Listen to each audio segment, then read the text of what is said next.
4K collector. Hopefully, you guys are having a solid week. I wanted to go live tonight because I wanted to do a little bit of exposing.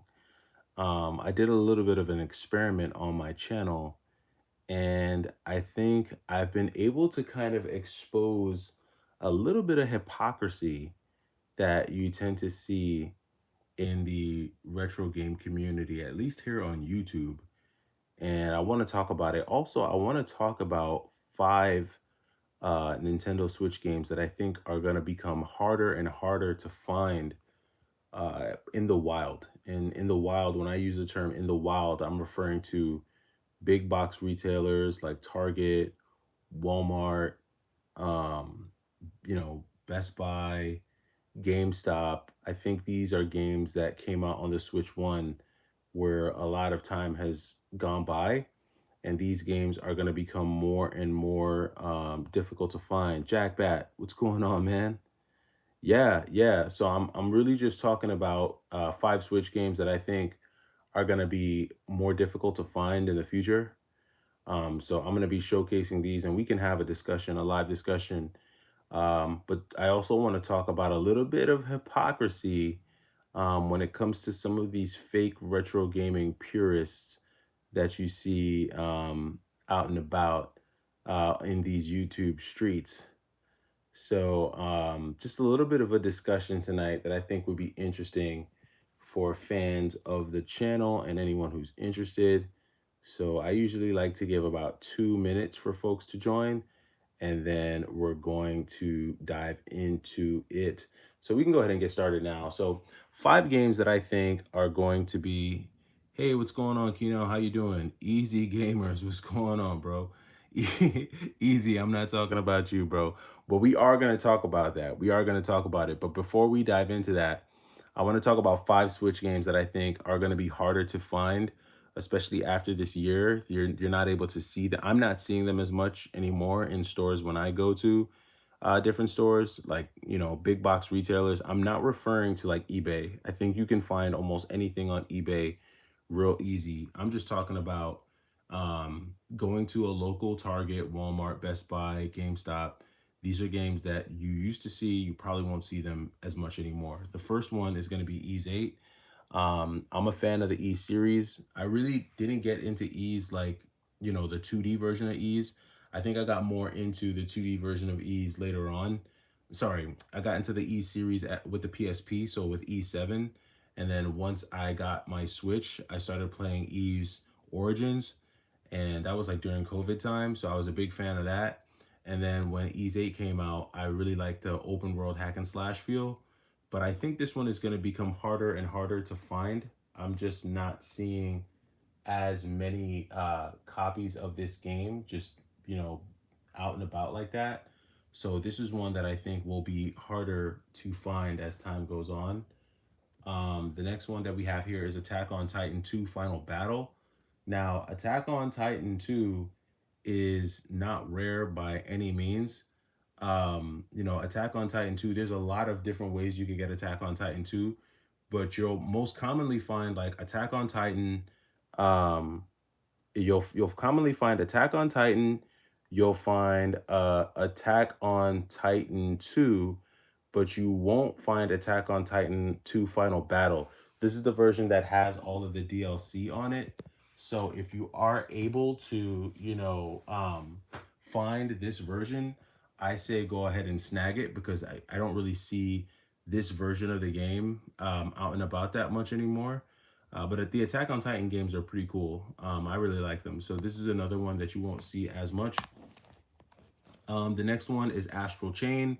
Astral Chain is not rare by any means, but I used to see this game a lot more than I do now. This is a really cool game. I started playing this game a few years back when I broke my foot.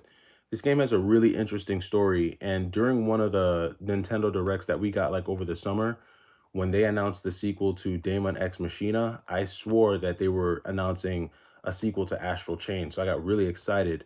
Unfortunately, that's not what they did. But this is a really cool one. I don't see this one as much anymore. This one does have some slowdown on it. Like, this game does have like a bit of a slowdown. So when I do eventually get a Switch 2, I'll be excited to play Astral Chain because I think this one will perform better on the Switch 2. But this is a really, really good game. Very interesting story. These are two siblings. Their father's the police chief of this futuristic police force, and they have these aliens that they use to fight against aliens that are trying to invade their city. So a very cool game. This is definitely one you should look out for. Gravity Circuit is not that old. This one came out, I think, in the last year or so. And honestly, I never really saw a ton of copies of this game floating around anywhere. And even when it first came out, there weren't a lot of copies of this game around. This is another one that I think will be a little bit difficult to find. Red Art Games, I noticed that Red Art Games tends to put out a lot of these very like retro themed Switch games. There's so many of them out there. I don't even want to start naming them off. But like Red Art Games, so they're not like like a strictly limited or a limited run. But they are very niche in the types of games that they put out. They remind me of a few companies. It's like the same company that put out Dead Cells. I can't remember the name of that company right now. Like the company that put out Salt and Sanctuary. You've got these few of these companies that really like to dabble in that retro niche. Red Art is one of them, and Gravity Circuit is one that you probably won't see hanging around that much. If you see this, I would say it might be worth a pickup or a play. And then the last one that I don't think you'll see much at all anymore is R-Type Final 2. R-Type Final 2 was prevalent a couple years ago. And what's funny is I'm really mad that I sold my copy of the Ray Storm Ray Crisis combo pack because I don't see that anywhere, like at all. So that's one that I really wish I could find again. But these are games that are not absolutely impossible to find. You can find them, but they're just becoming a lot harder to find. I'm actually going through and doing some weeding out. T Dodge, what's going on? I'm doing some weeding out of my Switch collection. I'm really trying to reduce my Switch collection all the way down to maybe like 40 games, 25, between 25 and 40 games. So I'm kind of weeding games that I want to sell at the moment. Just because I'm paring some things back.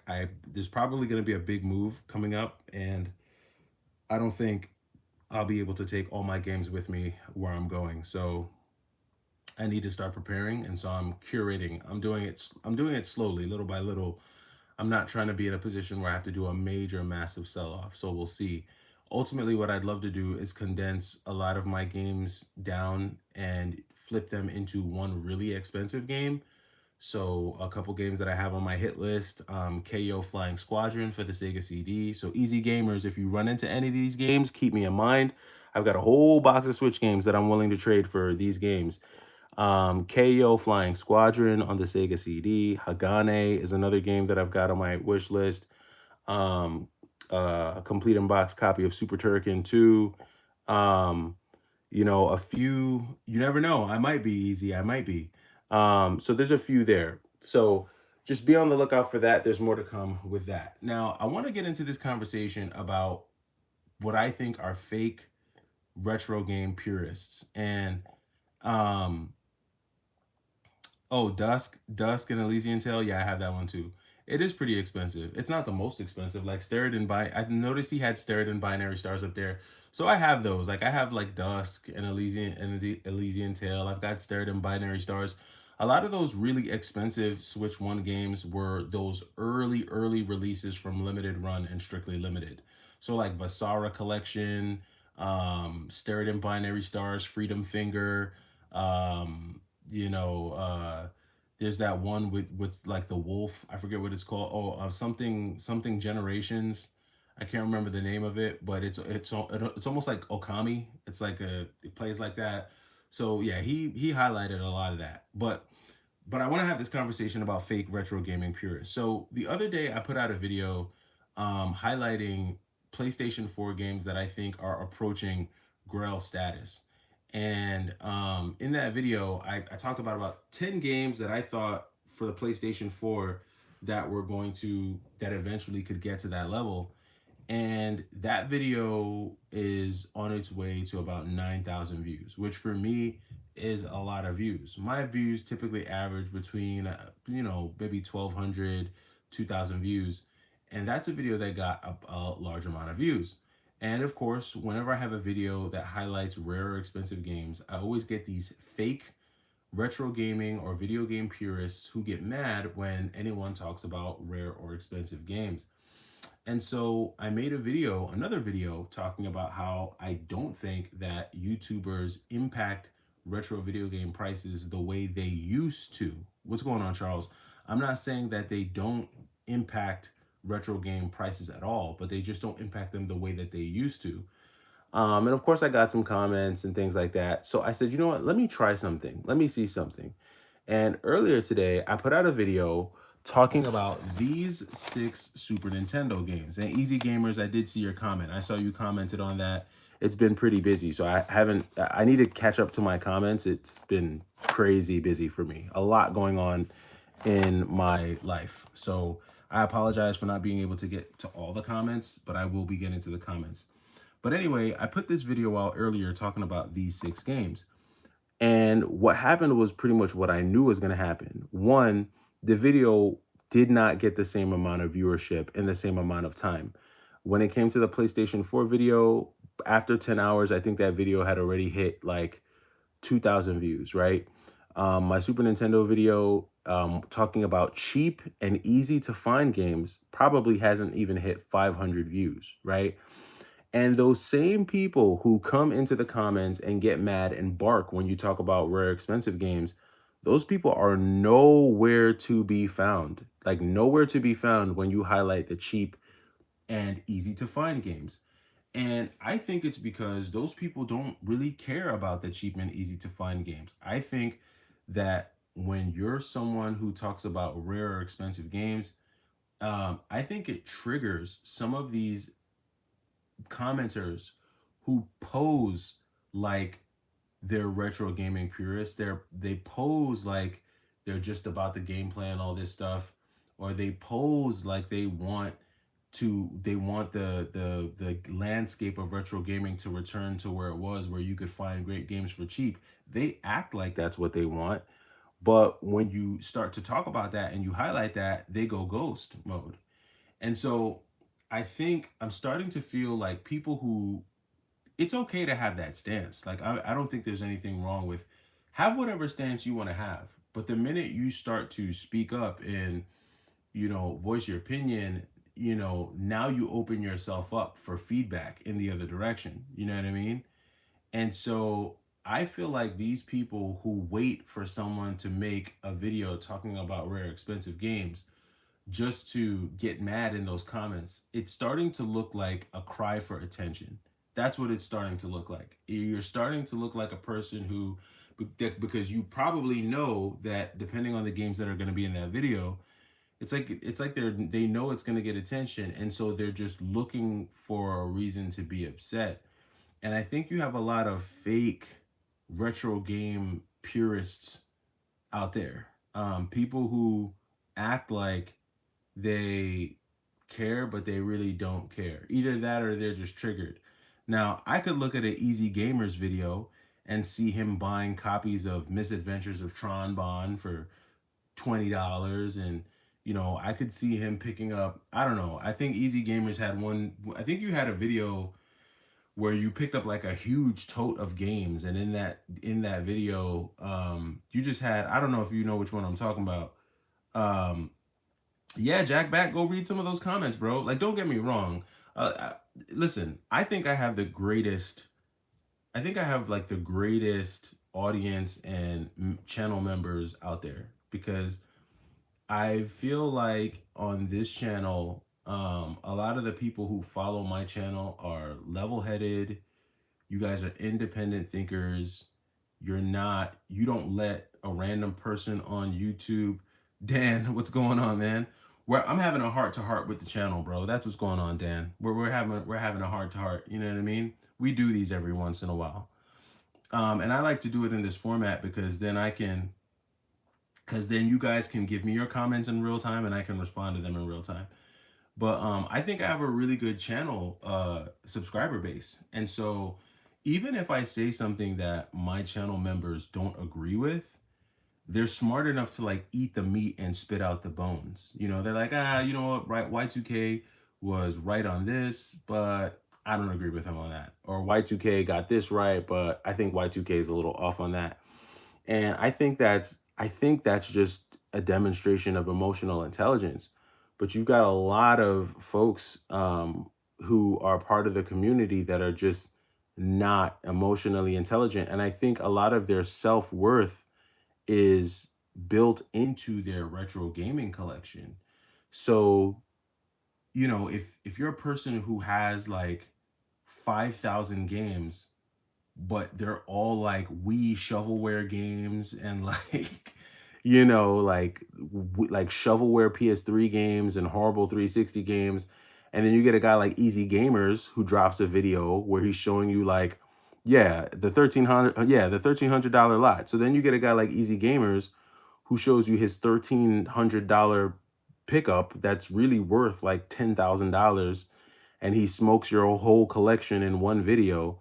Now you're upset, right? Now you're upset because you're looking at Easy Gamers and you're like, why is it that Easy Gamers can get all these amazing Grail video games for nothing? And I've been collecting for 20 years, and my best game is like Mario Kart Wii, you know? And I think you have, I think you have some of that.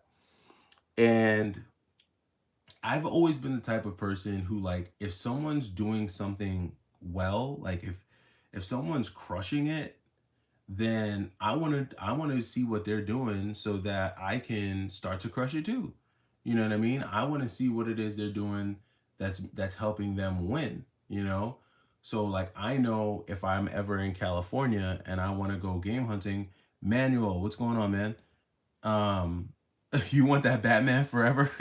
Run that. I might give it to you. This thing is like worth like $8, bro. I mean, listen, it's not, it ain't nothing. Boss fight. Yeah, it's okay to, you're right. See, like it's okay to disagree.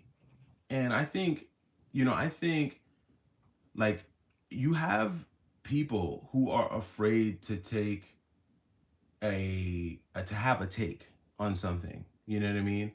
Because they want to agree with everyone. I've never been that type of a content creator. If you follow my channel for the last 5 years, you'll know that I'll be the first to tell you, bro, the door is right the door is right that way. Well, that not literally right that way, but you guys know where the unfollow button is. You can unfollow me all day. I'm not burnt by that. I don't, because I've never my goal was never to be like a YouTuber who, you know, I'm not trying to be like anyone on YouTube, because if I was trying to be like people on YouTube, I would be making these same videos using all the same sound effects, all the same Street Fighter 2 sound effects, all the same Mortal Kombat sound effects, all the same music that people use, all that stuff. I don't do that stuff.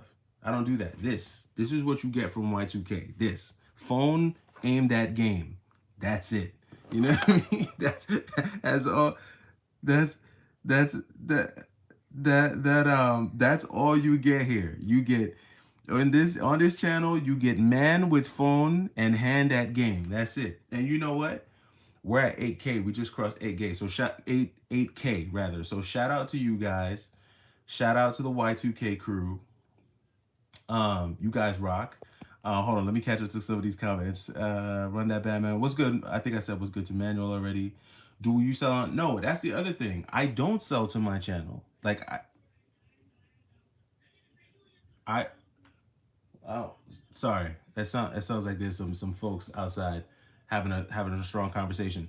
But to answer you, no, I don't sell on Whatnot, and that's the other thing. I don't sell to my audience. I don't ask you guys for nothing.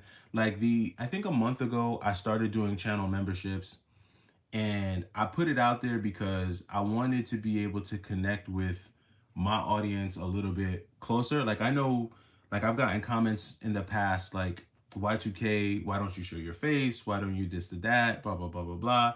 So I said, I'm gonna open up a channel membership to kind of show people a little bit more the human side of Y2K. But outside of that, I don't like selling games to my channel. You don't see me on here promoting Whatnot or like telling you guys to like come find me here, or here's a link to my eBay store. I don't do no sponsorships. I don't do no affiliates. I don't do none of that, because it's not what this is about. It's never been what this channel has been about.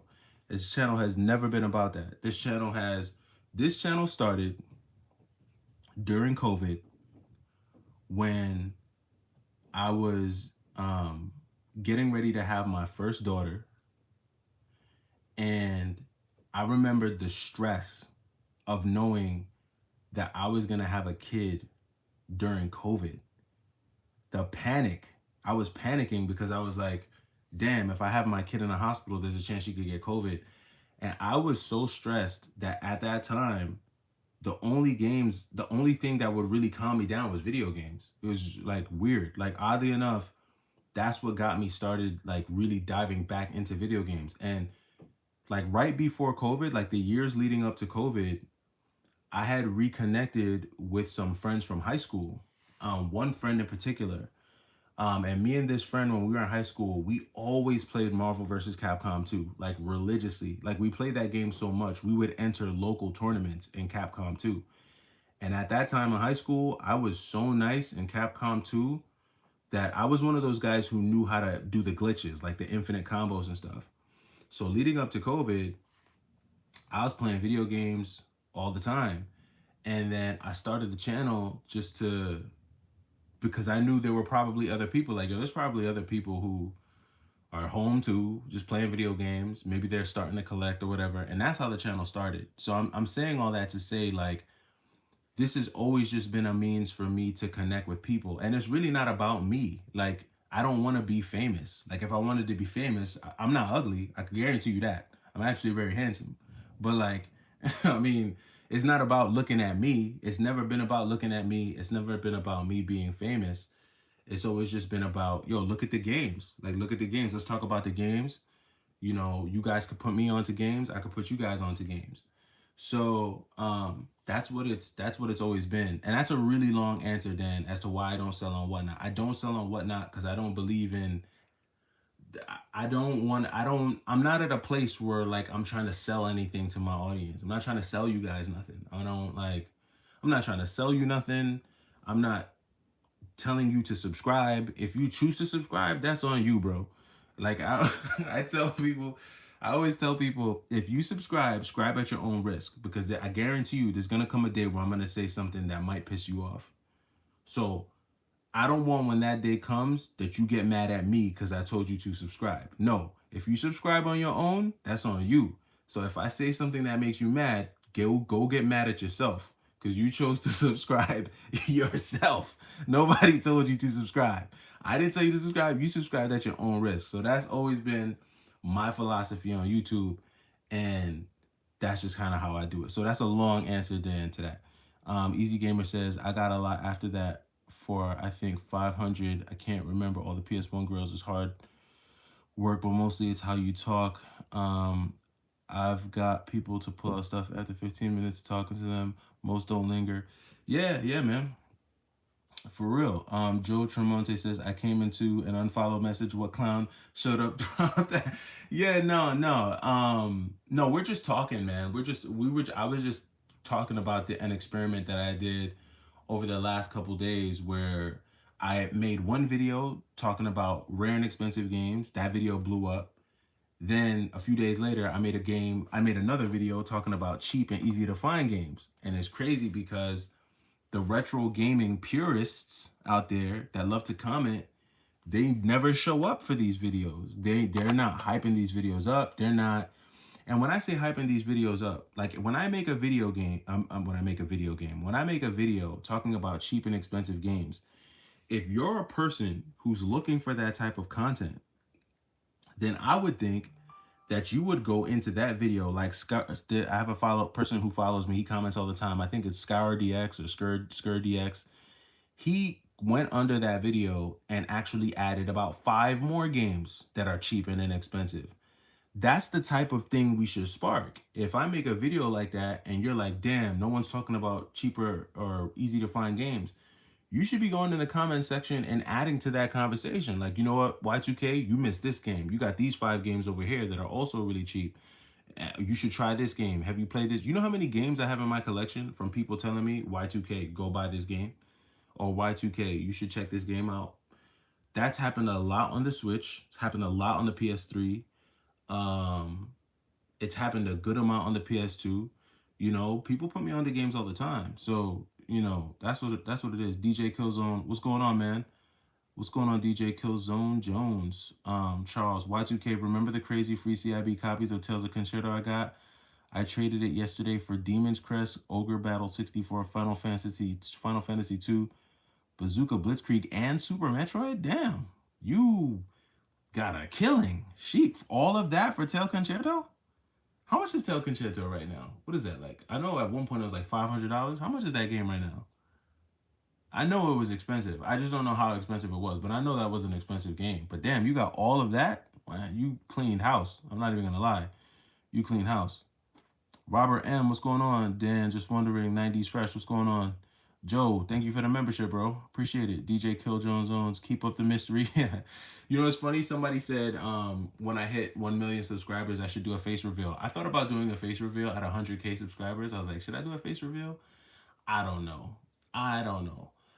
I work in corporate America, and so I never. That's the biggest. For those of you wondering why I don't do it, I don't do it because I actually work in corporate America. So I don't want that to ever become a thing with my job. That's all. If I didn't have like a career outside of YouTube, I probably would have been showing my face. Actually, my first video, I almost did show my face, but then I thought about my job and I was like, you know, I'm not gonna show my face.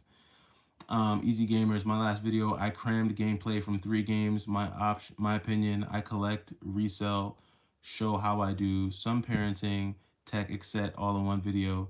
Shadow banned man, I'm at 12K, double man at 600 last week. They have 1.3 today. You think you're shadow banned?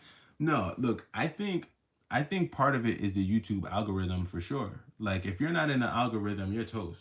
You know what I mean? You kind of have to be in the algorithm to really kind of grow on YouTube. You know, but one of the things that I've recognized is that controversy sells on YouTube. So when you have a very controversial take, when you have a very controversial message, when you're polarizing, the more polarizing you are, is the more you're going to get pushed because people are going to watch you to agree with you and to feed into what you have to say. And then people are also going to watch you because they hate what you have to say. And they're just watching to hate watch. They're looking for reasons to not like you. And I think that's what makes like polarizing people on YouTube grow. So if you're kind of like middle of the road, you're just real like mellow and you don't really make any waves, unless unless the information you're delivering is super informative, like unless you're actually teaching people on YouTube how to do stuff, or you're super entertaining, like it's going to be really tough in my opinion to really make any headway. I think the reason why people rock with my channel to the level that they do is because you kind of get a sense of like that feeling of like when you go to your homeboy's house after work or after school and y'all just chop it up for a little bit and then you leave. That's the kind of atmosphere that I've wanted to create on my channel. Like, yo, you can come through for 30 minutes, come through for 15 minutes, chop it up about some video games, and then we go back to our regular lives. Because we all got regular lives. Like, we all have things that we got to do, like, outside of here. So, you know, that's really what it is. Rob M, I had a blast the past few weeks playing PS3 games. Got a nice deal off Facebook Marketplace. Got 17 games for $60. Better deal than a AAA $70 game, in my opinion. Yeah, man. Get the wins where you can. Stack the wins where you can, for sure. I think I saw somebody. Hold on. Did I skip a comment? Did I skip a comment? I think Adam just donated $100 through the super chat. Adam, if you really did that, thank you. Appreciate that.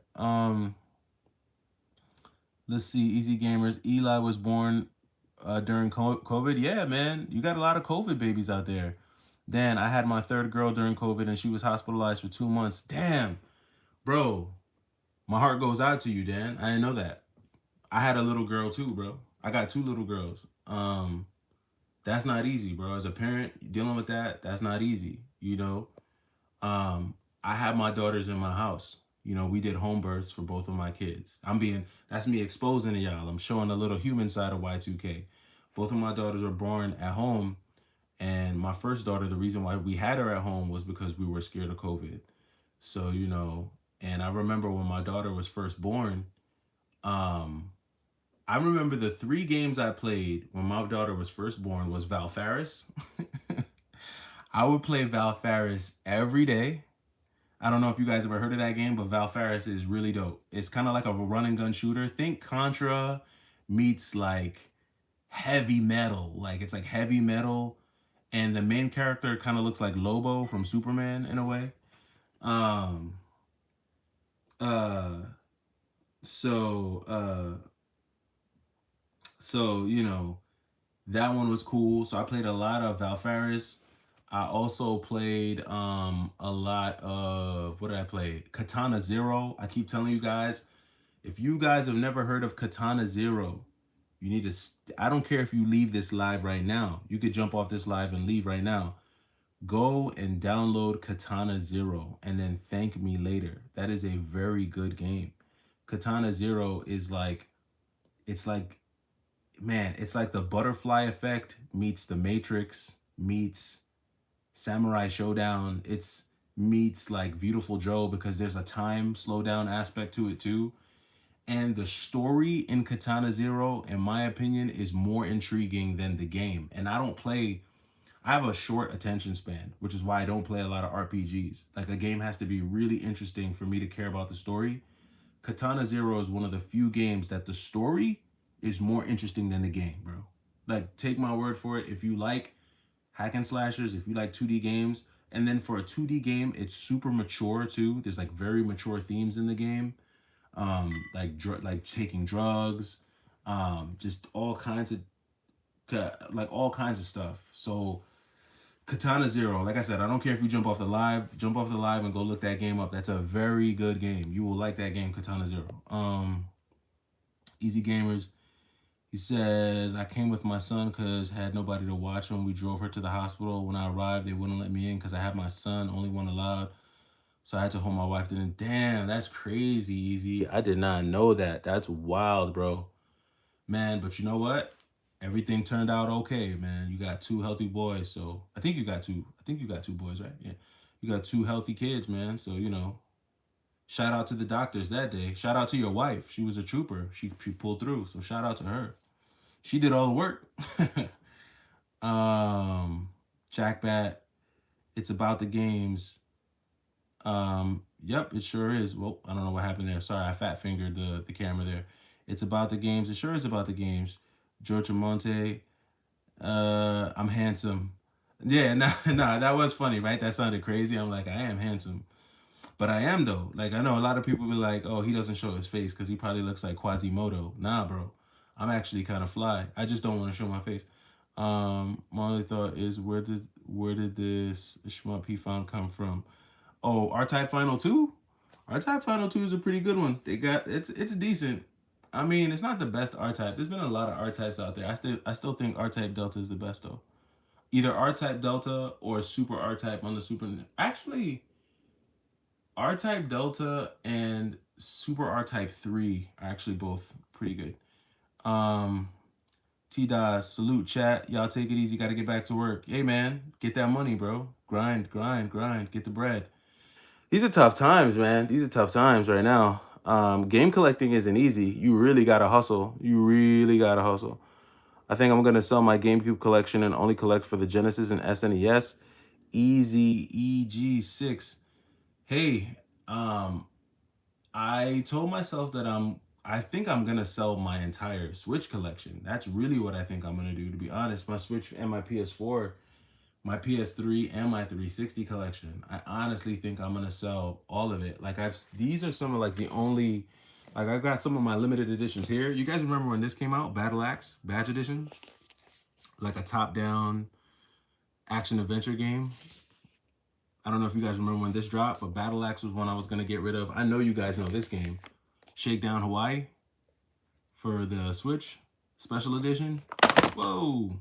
I think this was the last game. I think this was the last game to come out for the PlayStation 3, if I'm not mistaken. The last physical release for the PlayStation 3 was Shakedown Hawaii. Somebody could correct me if I'm wrong. But yeah, I think I'm gonna get rid of them. Let me see. X7393. I would like to find Illusion of Gaia, the clamshell edition. This is a difficult one to find. Yeah. Yeah, that one is a tough one. Peter, hey Y2K, appreciate the SNES games video. Thinking about going back to the SNES. Yeah, there's a lot of cheap stuff on there. You know what I mean? GameCube is so good. GameCube is good, but I don't know. Like, even though I had a GameCube as a kid, like I actually had one. I had the black one. I don't know. Like, I get back into some of the games and I play some of them, like Skies of Arcadia Legends, Ikaruga, Chaos Field. I'll play some of that. But it's not. If I had to choose between the GameCube and the PS2, it's PS2 all day. Sunset Liquid, what's going on? Charles Hollis, 400. Oh yeah, 400 for Tel Concerto. Yeah, that sounds about right. Yeah, that sounds about right. For Tel Concerto, complete in box. Yeah, that sounds about right. Easy Gamers, I just realized I have R-Type Final 2 big box sealed. Yeah, there is a big box. Well, I don't know, because I know there's a big box version, like big box, like the size of like a clamshell Sega game, big box. Like that's the size of the one I have. X7393, I have over 40 plus SNES games, including Japanese games. I'm retro. That's what's up. Like the best night clubs of the world, Cosmo. Wow, it's a long name. You are playing with power, Super Nintendo. Super Nintendo, yeah, man, Super Nintendo. It's crazy. We didn't really have Super Nintendo like that for a long time. I tell people that all the time. Like that's why the Genesis, to be honest with you, that's why the Genesis is so important to me, because we didn't have Super Nintendo for a long time. We went from having the NES, so from like when I was a baby up till maybe about 4 or 5 was all NES. And then one day the NES was gone and I didn't know where it went. So I was kind of sad, even though I never got a chance to play it. Then one day my brother walks in with the Sega Genesis. Changed my life forever, bro. First of all, imagine being 5 years old in the early 90s and it's like 12:30 in the morning, like middle of the night. Your brother's sneaking out, Altered Beast, because it's the 90s. You grow up in the hood and you're all sharing a room, and your brother has to wait for your parents to go to bed so he can sneak the Genesis out. He sneaks the Genesis out, and you get woken up out of your sleep by "Welcome to your doom," bro. Never forget that, bro. I'll never forget the first time I heard that. That woke me straight up out my sleep, and I was scared to death. But yeah, the Sega Genesis was classic, man. Classic. And then we got the Super Nintendo for like a little bit. We maybe had the Super Nintendo for like months. I don't even know if we had it for a year, because we had the Genesis for a long time. And we went from the Genesis to the Super Nintendo for a short time, and then not long after that, it was straight to the PlayStation, the original PlayStation. Like, my brother got the original PlayStation at launch. First 2 games he got was Ridge Racer and Battle Arena Toshinden. Never forget that. Let's see, Joe Tremonte, I meant the fact that you're always finding shmups. Yeah, I look for shmups though. Like that's why if it seems like I'm always finding shoot 'em ups, it's because I look for them. That's my favorite, like my top 2 genres of all time. Like shoot 'em ups, beat 'em ups. I love them. Punch Out, yeah, Punch Out's tight. I think I have Punch Out. Quasimodo.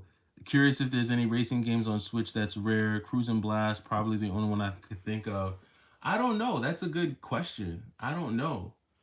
I think they need to do some type of re-release of Outrun if they haven't already. I think a re-release of Outrun in some way. I think that would be something good to see on the Switch. Jackbat 3D version, Super Metroid, Easy Gamers 3DS, Zelda, last game on all those 7th gen consoles. Yeah. You should get Terranigma PAL English version. I might have to look that one up. Paper Mario and Gun was amazing.